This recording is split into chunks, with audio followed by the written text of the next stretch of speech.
Morning students.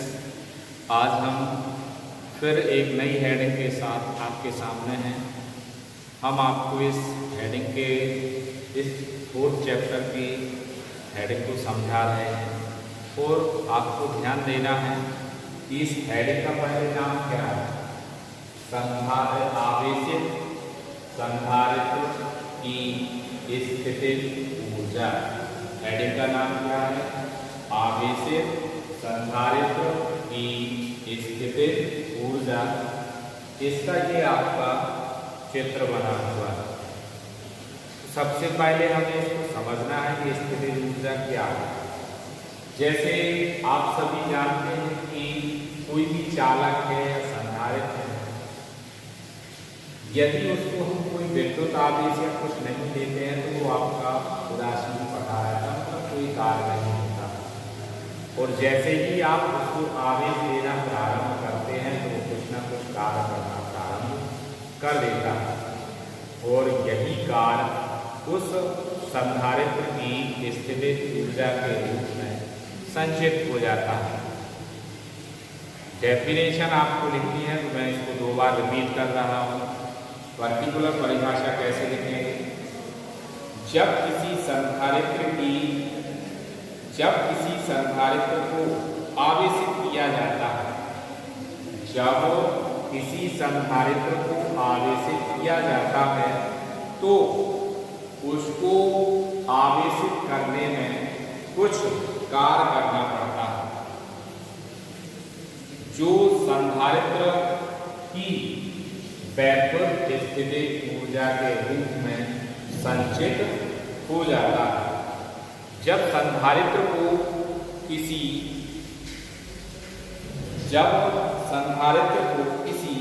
प्रतिरोध तार में विसर्जित किया जाता है तो वह ऊर्जा, ऐसे आप ये संधारित्र है, विसर्जित का मतलब यहाँ एक आपने तार जुड़ा हो, आगे आप तार से आवेश को ले जा रहे हैं। जब किसी संधारित्र को तार से विसर्जित किया जाता है तो वह कार्य उसमें वह ऊर्जा उसकी ऊष्मा के रूप में परिवर्तित हो जाती है।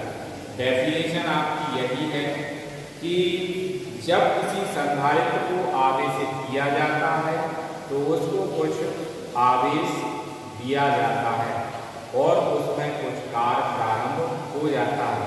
और जैसे ही कार्य प्रारंभ होता है तो उसमें आपकी एक वैद्युत स्थितिज ऊर्जा उत्पन्न हो जाती है और यही वैद्युत स्थितिज ऊर्जा उस संधारित्र में संचित हो जाती है।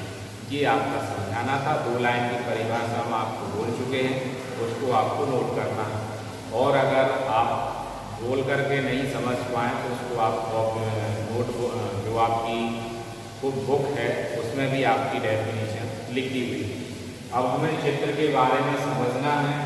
तो माना कि एक संधारित्र की धारिता क्या है? C है। ये आपका संधारित्र है, धारिता क्या है? C है। और Q कूलाम आवेश देने पर इसकी प्लेटों के बीच भी विभवांतर उत्पन्न हो जाता है। इसकी प्लेटों के बीच भी विभवांतर उत्पन्न हो जाता है। तो विभवांतर V बराबर Q अपॉन विभवांतर V बराबर क्या आ जाएगा? Q upon C। ये हमें मिल गया। इसके बाद आपको ध्यान देना है कि प्रारंभ में जब आप इस संधारित्र को कोई आवेश नहीं देते,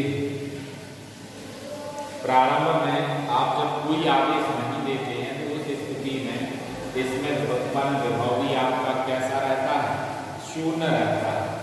और इसको आप अगर भाषा के रूप में लिखना है तो भाषा ये है कि हमारे सामने आपका एक चित्र बना हुआ है। प्रारंभ में जब आप कोई आवेश नहीं देते तो यहाँ पे विभव आपका कैसा है? 0 है। जैसे जैसे आप आवेश देना प्रारंभ करते हैं इसके विभव में निरंतर वृद्धि होती जाती है और आपका मैक्सिमम विभव कितना आवेश दे देते हैं तो विभव कितना प्राप्त हो जाता है, Q/C।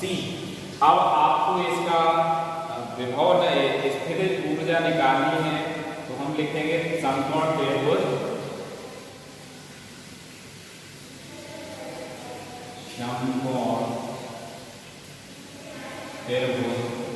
AOB में, समकोण त्रिभुज AOB में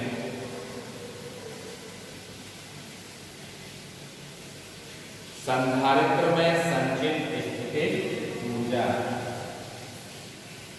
संधारित्र में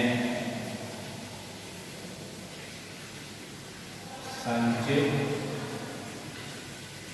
स्थितिज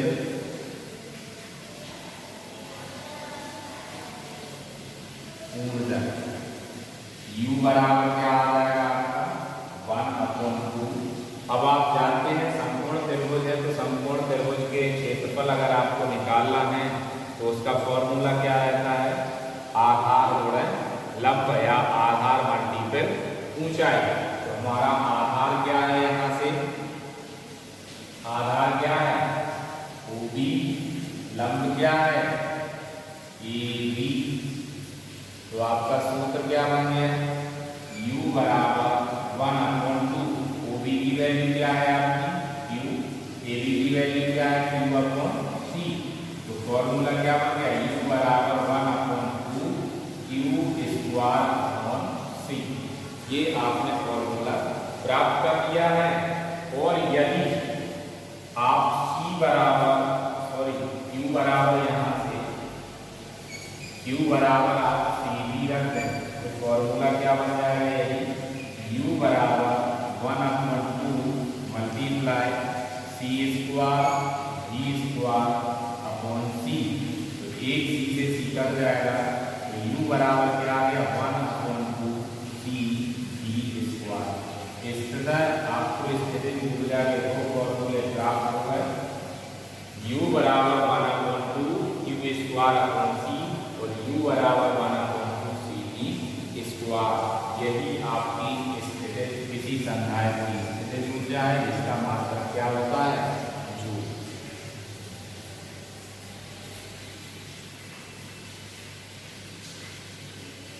इसको आप वीडियो का स्क्रीनशॉट लेकर के लिख सकते हैं। अब हमारी नेक्स्ट हेडिंग है संधारित्र के उपयोग। संधारित्र के उपयोग में आपको ये हेडिंग लिखनी है, आवेश का संचय करने में। फर्स्ट हेडिंग क्या है इसके उपयोग में, आवेश का संचय करने में। आवेश का संचय करने में जैसे हमने आपको प्रभु संपर्कित करके बताया था कि जब किसी संधारित्र को हम आवेश देंगे तो उसके विभव में वृद्धि होती है, लेकिन उसी आवेश के सामने संधारित्र के सामने अगर हम कोई और संधारित्र रख देते हैं तो उसके विभव में कमी हो जाती है, आवेश में कमी हो जाती है, जिसके कारण उसकी धारिता में वृद्धि हो जाती है। अब उसको हमें उतना और विभव प्राप्त होना, उतना ही प्रारंभिक अवस्था का विभव प्राप्त करने के लिए हम उसके आवेश को और बढ़ा सकते हैं।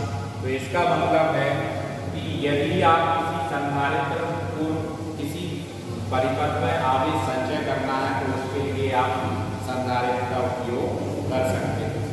दूसरी हेडिंग है ऊर्जा का संचय करने में। वास्तविकता में कोई भी संधारित्र आवेश का संचय नहीं करता, उसके आवेश के कारण जो ऊर्जा उत्पन्न होती है उसका संचय करता है। तो हम कह सकते हैं कि किसी संधारित्र का उपयोग हम ऊर्जा के संचय करने में उपयोग कर सकते हैं। तीसरा है आपका वैद्युत उपकरण। कई बार आपने देखा होगा कि जैसे हम कोई इलेक्ट्रॉनिक तार लाइट से अपना कहीं लगाते हैं तो आपने देखा होगा उनमें दोनों तारों में स्पार्किंग उत्पन्न होती है, मतलब चिंगारी उत्पन्न होती है। तो ऐसे ही आपके वैद्युत परिपथ रहते हैं, वैद्युत उपकरण रहते हैं, यदि उसमें आप आवेश में वृद्धि कर दें या आवेश कभी कम हो जाए तो उस स्थिति में चिंगारी उत्पन्न होने की संभावना अर्थात स्पार्किंग होना उत्पन्न की संभावना बढ़ जाती है। उस स्पार्किंग को खत्म करने के लिए या उस चिंगारी को खत्म करने के लिए हम उसमें वैद्युत उपकरणों में एक संधारित्र का उपयोग कर देते हैं, जिसके कारण वो जो उसकी चिंगारी से उत्पन्न जो ऊर्जा होती है उसके वह ऊर्जा ये संधारित्र अपने आप में संचित कर लेता है, जिसके कारण वो आपकी चिंगारी उत्पन्न नहीं होती है, अर्थात स्पार्किंग उत्पन्न नहीं होती है। इसके बाद आपका लास्ट है इलेक्ट्रॉनिक परिपथों में। इलेक्ट्रॉनिक परिपथों में नहीं इसका उपयोग किया जाता है।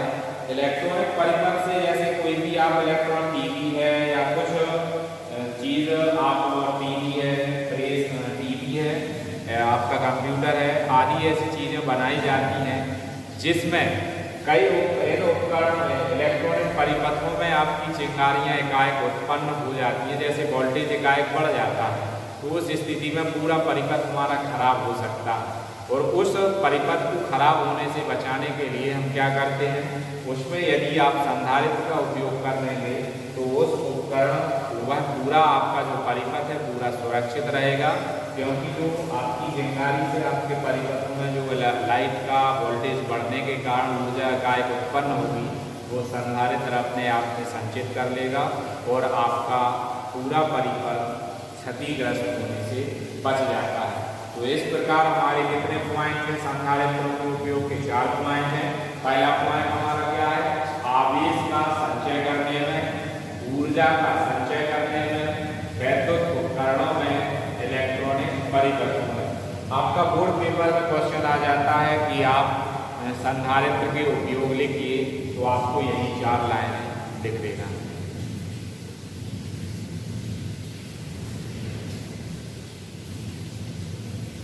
और अगर आप एक और पॉइंट बढ़ाना चाहते हैं तो फिर पॉइंट लिख सकते हैं वैज्ञानिक अध्ययन।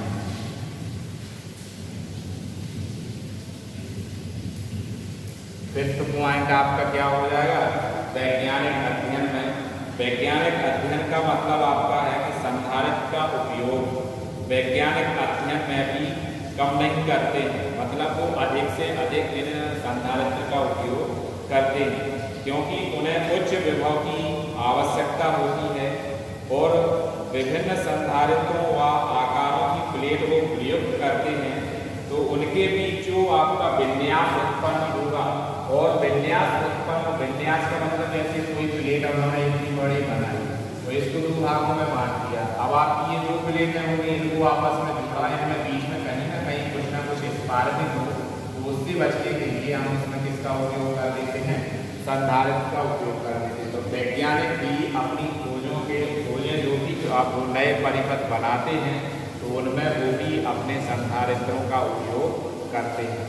तो इस प्रकार हमारे 5 पॉइंट हो जाते हैं। थैंक यू, धन्यवाद।